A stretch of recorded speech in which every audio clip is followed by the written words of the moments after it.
Of owning a cafe and other heroic deeds by Beware the Tristado. Chapter 142 of Unexpected Reunions, Part 3. Of all the people he'd hoped to inspire through his ethos and cafe, I think you can't be serious. Shigaraki wasn't one of them. And as he knelt in this strange place, the conversation held between people he didn't know and the wicked old bastard he'd been entertaining for the past 3 years. Oh, but I can be, and I am. He was at a loss. He couldn't do a damn thing, and his partner was trying to talk to him, he was sure. He was desperate to say something too, their eyes meeting across the crumbling platform they existed on, but you don't know the first thing about community, you... but you're forgetting that I have had an excellent teacher, aren't you? He didn't exactly have a mouse at the moment, did he? Then his form completely unable to get out of the way, he could only huff to himself as all for one ruffled his hair. The laugh Shigaraki emitted at the glower he sent him shouldn't have been endearing either, should it? Screw everything, you must be losing his goddamn mind! There, my dear, this'll all be over soon. And then you and I can have our usual catch-up chat, can't we, I have so much to tell you, to show you, you know. Oh, joy! God, was any of this real? Or was it a shared delusion brought on by a quirk? Were there real bodies, okay? He hated being helpless, but as the wind continued to tumble around the strange ethereal setting he was stuck in, he couldn't deny his curiosity either. He needed to know what they were up against. Not that he could do anything per se, but the bastard seemed to have fixated on him, hadn't he? That was something he could use to their advantage, he hoped. You must leave Shouta-kun out of this scheme of yours. He's done nothing but good. He shouldn't be dragged into our old squabbles. Now, Shimura-san, he's what makes us all family, isn't he? You can't expect me to ignore such a vital linchpin in our shared history, can you?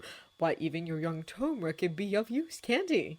Both he and his partner and all of those delightful children, should they choose.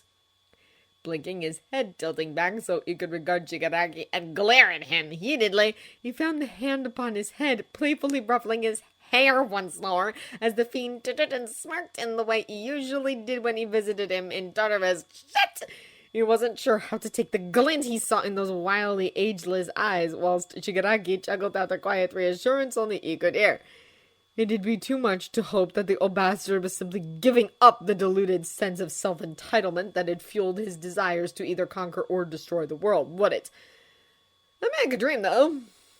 Considering he'd glimpsed a place so similar to this in fevered dreams after his master's death, Toshinori felt completely out of his depth.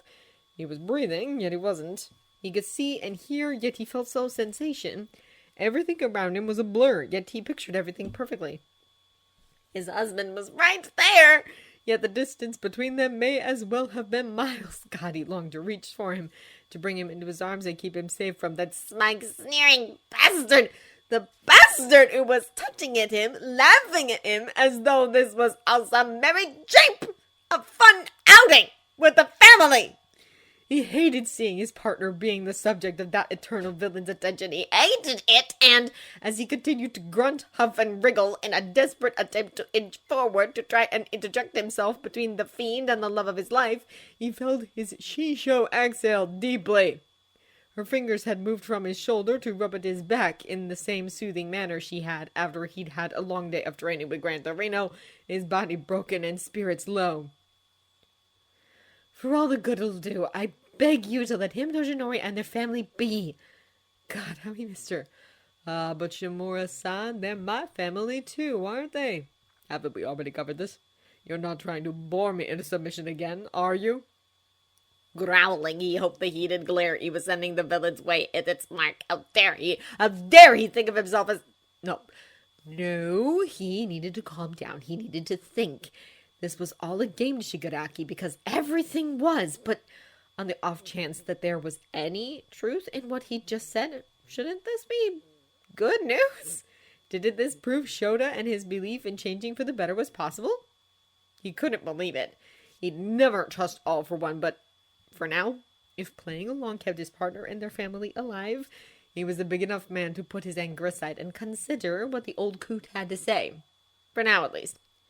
Watching the once so proud, ever-smiling woman of Shigaraki took it as a sign to begin. As you're all aware, since I've outlived the majority of you, I've had certain wants for the world. He mused, his long legs leisurely striding him to skirt the edge of the cracked paved platform his mind had summoned to host them all in this meeting that could only exist between all for one and one for all. Yes, all for the better, to my mind at least. However, you were right, Yoichi-kun. No matter how many people I brought to my side, they'd turn away from me the second others rose up to challenge us. And here I'd always thought there was an honor amongst thieves. He grinned, his tone a bit bitter, even to his own ears. He remembered all too well the anger, the rage he'd felt with each fresh betrayal. None of those ungrateful wretches had had any staying power. All of them had wanted something from him and then fled at the first sign of trouble. That was one of the main reasons why he'd found such solace in Garaki and their shared ambition to create loyal, subservient, perfect Nomu. But that ship had sailed. He'd keep those he'd created, of course. Their strength, resilience, and bioengineered clout was necessary to safeguard the country he was forming, because as much as he dearly cherished Gigantomachia's loyalty and strength, he couldn't do everything himself, could he? That's why for all these years I sought more and more grandiose ways to see my dream for the world realized, and with each new defeat, the next scheme became more elaborate, more cruel, just to justify the ire I felt at being so wrongfully stopped in my ambitions. He mused, his crimson eyes slanting to Nana. Slaughtering your husband and recruiting young Tomura had felt like justice at the time. Oh yes, I felt very proud of myself. He admitted, his expression to grin. And although it'll mean nothing now, I do regret dragging them into our conflict. He mused. All those actions ever brought me, outside of a brief sense of self-satisfaction, was further betrayal in the end, didn't they? He added with a small, self-deprecating shrug before he turned away from observing the void to regard what small part of Shouta he was able to conjure in this place as an outsider. But with your grandson turning against me came an unexpected boon, oh yes. For through a series of interactions and conversations with that man, he showed me, however inadvertently, what I'd been missing all this time, he declared proudly before regarding the wary vestiges across from him. Oh, Toto, out of all the lessons I tutored you in through our less than halcyon boyhood, do you remember perhaps what my favorite subject was? He asked. As the ghostly image of his brother solidified a little, he nodded. Modern history, he said. Indeed, he chorused, his spirits brightening, whilst he foretold of his revelation. But it wasn't until recently that I truly embraced one of its more famous mottos. Those that fail to learn from history are doomed to repeat it. So said a man who knew a thing or two about winning wars. He tittered. However, that man is not the inspirational figure I wish to outmatch and outdo. No. He closed to purred, his smirk spreading whilst he chuckled. What can you recall about Eric Magnus Lencher? Lurching a little at the name, Toshinori watched whilst his she-show similarly balked, her scowl strengthening alongside the younger brother of their arch-nemesis. No. Shigaraki saw himself as someone who... You want to resurrect the Republic of Genosha. And you'll be sitting pretty atop it all, too, no doubt. The woman he couldn't have loved any more if she had been his mother bit out, the end not tremoring upon his back, curling into a fist. I knew that you were crazy, but this... The Unified Nations will never... But you see, they won't have much of a choice. Snarling, he desperately tried to move once more. He didn't know why. He wasn't sure what good it'd do, but All Might couldn't just slump there and do nothing.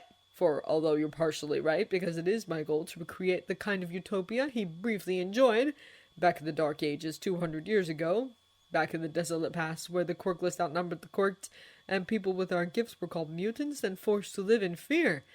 However, unlike myself, he failed to learn from his mistakes, and Genosha, now a scraggy rock pile ravaged by time and mess, simply will not do, will it?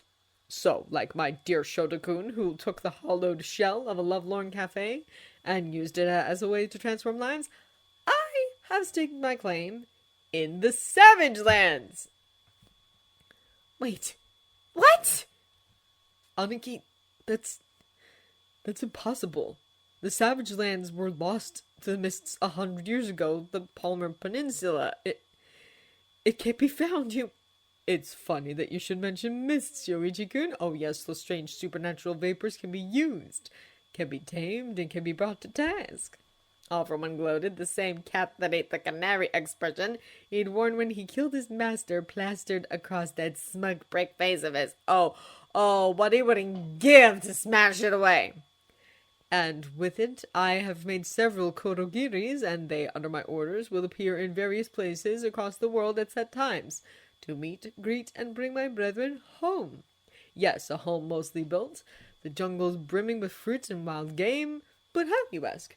How was all of this made possible? Why, from the husks of the peoples left to rot there, of course. The scope of Nomu created has never been so vast, especially since my dear Dr. Garaki was able to find the remnants of Mr. Sinister's laboratories. Now there was a man born years before his time, and thanks to him, our new breed of Nomu, the High-Ends, have been working morning, day, and night to prepare for my arrival, and the arrival of all those who chose to join me in the new country I'm building. The maniac on the road? Oh, yes. And Gigantomachia, a man whose loyalty to me has never wavered, has been busily ingratiating himself with the few locals who remain, including all manner of creatures. Why, I do believe that it has given him a new lease on life. He crooned, his tone beyond pleased, and growing in volume. Ha! Can you see it? Can you imagine it? A place where the quirked get to use their powers as and when they like? The shackles of your laws and order removed? And who can stop us? Who would stop us? Why, we'll be perfectly tucked away beneath the ancient ices of Antarctica, doing as we please, how we please, when we please. He gushed, his laughter echoing eerily and reverberating throughout the void. It's impossible, Aniki. Watching as the tyrant halted his monologue, Toshinori sagged a little as Shigaragi Yoichi took another step forward, his head shaking. The world won't stand for it. As I said, they'll have no choice. The would-be dictator returned, his smirk spreading once more, although his tone was less manic. He did not like the cruel, triumphant curl of his lips. What do you suppose would happen, let's say, if all the ice atop Antarctica should melt in an instant, Yagi Aizawa Shouta had never wanted to face bomb more in his life. And there it is. He also lamented that he'd never see, let alone meet, Toshinori's wonderful mentor. You've not changed one bit, Shigaraki. You're trying to hold the whole world hostage again, just so you can act out this childish fantasy of yours.